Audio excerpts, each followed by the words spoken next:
கொஞ்சம் ரோடு பெரும்பாலும் இப்படி தான் இருக்குது. அதை ரெடி பண்ணலாம் எனக்குள்ள. அது கொஞ்சம் ரெடி பண்ண சொல்லுங்கள். கொஞ்சம் டிராஃபிக்காக இருக்குது. இப்போ இந்த ஸ்கூல் போகிறாங்க, டிவிஎஸ் ஸ்கூலு 5 ஸ்கூல் இருக்குது. இந்த ரோடை சரி பண்ணவே மாட்டுறாங்க.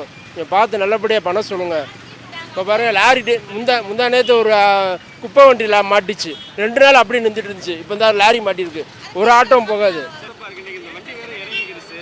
எப்போவுமே இங்கே டிராஃபிக் ஜாமாக தானே இருக்கும். டிராஃபிக் ஜாமாக தான் இருக்கும். தோண்டி போட்டு அப்படி இப்படி கிடக்குண்ணே. அது சரி பண்ணால் நல்லா இருக்கும்ண்ணே. ஒரு ரோடை போட்டாலும் மக்களுக்கு போகலாம் வரலாம். எத்தனை பேர் கீழே விழுந்து எந்திரிக்கணும். அந்த இடத்துல ஒரு இது இல்லாமல், ரோடும் இல்லாமல், இது பள்ளமாக கிடக்கு. அங்கெல்லாம் பிறகு ரொம்ப இதாக கிடக்கு.